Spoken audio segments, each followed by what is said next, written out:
हाम्रो शरीरमा एउटा टन्सिल भन्ने एउटा अङ्ग हुने गर्छ। यहाँहरूलाई थाहा भएकै कुरा हो। यो टन्सिल भनेको यस्तो पार्ट हो कि जो हाम्रो जिब्रोदेखि भित्र ठ्याक्कै हामीले खाएका खानाहरू जति पनि हावा पानीदेखि लिएर खानेकुराहरू सम्पूर्ण छिर्ने इन्ट्री पोइन्ट हो यो। यसो हेर्दाखेरि जिब्रोको जस्तो यसको कलर हुने गर्छ। यो रातो रातो कलर हुने गर्छ र हाम्रो शरीरलाई विभिन्न खालका ब्याक्टेरिया भाइरस धुलो जति पनि छ बाहिरी कुराहरू जो हाम्रो घाँटीबाट मुखबाट राम्रोसँग नचपाइकन अथवा विविध तरिकाले यो हाम्रो शरीरलाई हानिकारक किसिमले भित्र छिर्न खोज्छ भने टन्सिलले रोक्ने गर्छ। र यसको इम्युन सिस्टममा हाम्रो शरीरमा इम्युन सिस्टम दिनको लागि र हामीलाई डिफेन्स गर्नको लागि हाम्रो शरीरलाई डिफेन्स मेकानिजममा काम गर्नको लागि यसको ठुलो भूमिका रहेको छ। र यही एउटा एकदम राम्रो चिज, तर बेला बखतमा यो विभिन्न कारणले गर्दाखेरि भाइरसले ब्याक्टेरियाले गर्दाखेरि यो सुन्निने फुल्लिने यसमा पिपहरू पर्ने खालको समस्याहरू आउने गर्छ जसलाई टन्सिलाइटिस भनेर भनिन्छ। अब यो टन्सिलाइटिस दुई प्रकारको हुन्छ। एउटा एक्युट टन्सिलाइटिस जो हालसालै भयो र औषधि उपचार गर्यो अथवा यतिकै तातो पानीले कुल्ला गर्यो नुन पानीले कुल्ला गर्यो निको भयो, अलिक बढी भयो भने सामान्य एन्टिबायोटिकहरू खायो निको भयो, त्यस्तो खालको एक्युट टन्सिलाइटिस हुन्छ भने एउटा अर्को गएर क्रोनिक टन्सिलाइटिस जुन लामो समयदेखि यहाँहरूलाई टन्सिल भइरहेको छ, त्यसको साइज पनि ठुलो भएको छ, पाक्दाखेरि एकदम पच्यात्तै एकदम ठुलो किसिमले त्यो फुल्लिने पाक्ने, यहाँहरूलाई सासै फेर्न गाह्रो, राति सुत्दाखेरि धेरै अप्ठ्याराहरू हुने, खानामा एकदमै यहाँहरूलाई गाह्रो साह्रो पर्ने खालको टन्सिल हुने गर्छ जसलाई क्रोनिक टन्सिल भनेर भनिन्छ। आज विशेष गरेर मैले यो यहाँहरूलाई एक्युट टन्सिलमा देखिने लक्षणहरू, यसमा डाक्टरहरूद्वारा प्रिस्क्राइब गर्ने औषधिहरू, होम रेमेडिजहरू के गर्न सकिन्छ भन्ने विषयमा मैले आज यहाँहरूसँग छलफल गर्दैछु। मि सञ्जीव देवकोटा, निपुण च्यानल स्वास्थ्य tips. Welcome everyone. Tonsillitis, tonsil सुन्नु पाक्नुलाई टन्सिलाइटिस भनिन्छ। यो मैले भने यो भाइरसले गर्दा हुन्छ र पश्चात जुन टन्सिलहरू छ त्यो विशेष गरेर भाइरसले गर्दाखेरि हुने गर्छ र बाँकी रहेको 30% जति टन्सिल गएर स्ट्रेप्टोकोकस भन्ने जुन ए ग्रुपको स्ट्रेप्टोकोकस ब्याक्टेरिया छ त्यो ब्याक्टेरियाले गर्दाखेरि हुने गर्छ। यो अलि इन्फेक्सियस हुन्छ, अलिक खतरनाक हुन्छ। ब्याक्टेरियाद्वारा गरिने इन्फेक्सनहरू अलिकति दुःख पाउने, अलिक गाह्रो हुने गर्छ। त्यसले गर्दाखेरि अब यो कुन चाहिँ हो भन्ने कुरा यहाँहरू नाकान घाँटीको डक्टरसँग गयो भने छुट्टिन्छ। तर यहाँहरूले के बुझ्नु परेन, धेरै दुःख दिने खालको छ भने ब्याक्टेरियल भन्ने बुझ्नु पर्यो। सामान्य छ र सामान्यमै यहाँहरू निको भइरहनु भएको छ भने यो भाइरल भन्ने बुझ्नु पर्यो। अब यसको लक्षणहरू के हुन्छ भन्ने कुराहरू जाँदाखेरि यो ठुलो मान्छे र बच्चाहरूमा अलिक फरक लक्षण देखिन्छ। किन भन्दा ठुलो मान्छेको टन्सिल हेर्न सजिलो हुन्छ र टन्सिल उसले आफ्नो प्रेजेन्टेसन गर्छ, घाँटी दुखेछ भन्छ हरेक हस्पिटलहरूमा जाँदाखेरि।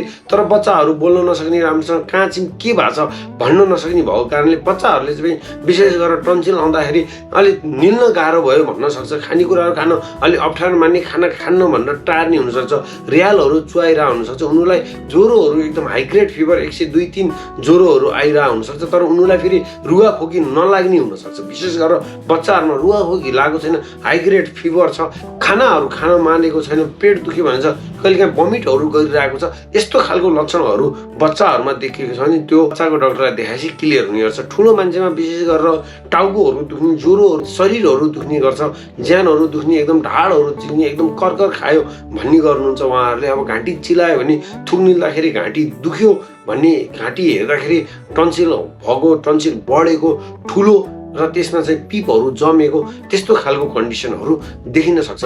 यदि यो एकदमै इन्फेक्सियस छ भने उहाँहरूले खानाहरू पनि निल्न गाह्रो भएको, खानाहरू नखाएर उहाँहरूलाई कमजोरी भएको, एकदम रिङायो, चक्कर आयो भन्न सक्नुहुन्छ उहाँहरूले। यस्तो खालको लक्षण विशेष गरेर ठुलो मान्छेहरूमा देखिन्छ भने बच्चामा चाहिँ मैले अघि भनिसकेँ। अब यस्तो खालको टन्सिललाई निको पार्नको लागि विशेष गरेर धेरै खालका एन्टिबायोटिकहरू कहिलेकाहीँ डक्टरहरूद्वारा लेख्ने गर्नुहुन्छ। यसमा विशेष गरेर एन्टिबायोटिकमा डक्टरहरूद्वारा लेखिने एन्टिबायोटिक भनेको एजिथ्रोमाइसिन विशेष गरेर धेरै चल्ने एन्टिबायोटिक हो। त्यसपछि दोस्रो नम्बरमा रहेको छ एमोक्सिसिलिन बाई क्लाइभिनिक एसिड मिसिएको एन्टिबायोटिकहरू पनि डक्टरहरूले लेख्नुहुन्छ।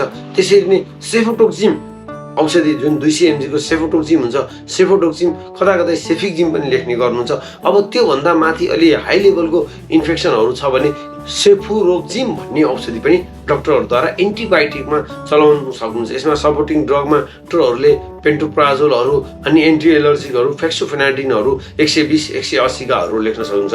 एमा डाक्टरहरूद्वारा कुल्ला गर्नेमा बेन्जाइल डाइमिन भन्ने कुल्ला गर्ने औषधिहरू जो नेपालमा एकदमै पपुलर जुमेन भन्ने कारगल छ, मैले भिडियो बनाइसकेको छु, माथि आई बटनमा देखाइरहेको छु, त्यो यहाँहरूले कुल्ला गर्न सक्नुहुन्छ। त्यसै क्लोरोहेक्सिडिन भएको जुन गार्गल छ त्यो गर्न सकिन्छ। पोभिडिन आयोडिन भनेको एकदम पपुलर ब्रान्डमा बेटाडिन छ, यहाँहरूले त्यसले पनि यहाँहरूले कुल्ला गर्न सक्नुहुन्छ।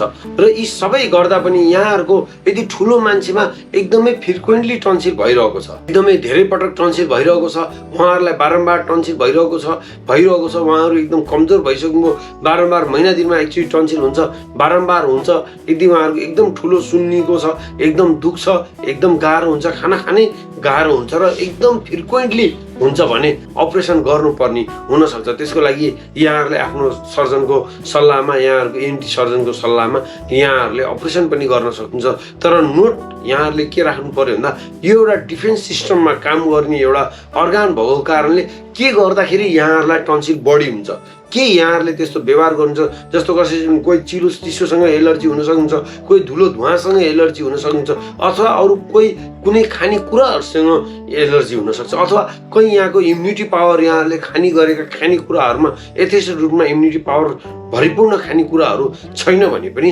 यहाँहरूलाई बारम्बार टन्सिल भएको हामीले पनि अनुभव गरेका छौँ। त्यसले गर्दाखेरि के चिज गर्दाखेरि यहाँहरूलाई टन्सिल हुन्छ त्यो चाहिँ यहाँहरूले नगर्नु हुन म यसै भिडियो मार्फत यहाँहरूलाई विशेष अनुरोध गर्छु।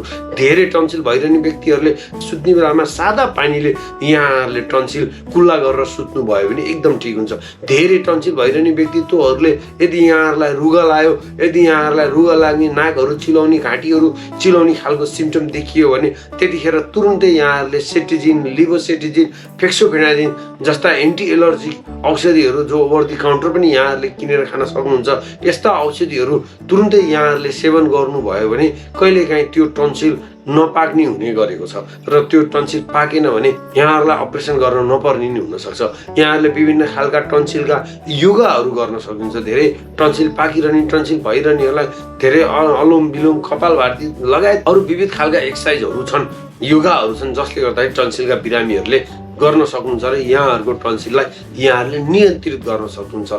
टन्सिल एउटा आफैमा रोग भन्दा पनि यहाँहरूले कतिपय बेलामा यहाँहरूले आफ्नो खानपिनलाई अलिकति ध्यान नदिँदाखेरि, एक्सर्साइज नगर्दाखेरि पनि देखिएको समस्याको रूपमा कहिलेकाहीँ चित्रण गर्न मिल्छ भन्दै आजको यो टन्सिल सम्बन्धीको भिडियो कस्तो लाग्यो? यदि यो टन्सिल सम्बन्धीको भिडियो यहाँहरूलाई इन्फर्मेटिभ लाग्यो भने यो भिडियोलाई लाइक, कमेन्ट, सेयर गर्दै यस्तै इन्फर्मेटिभ भिडियोको लागि मेरो निपुण च्यानल स्वास्थ्य टिप्स सब्सक्राइब गर्न यहाँलाई अनुरोध गर्दै आजलाई बिदा हुन्छु। बाइ।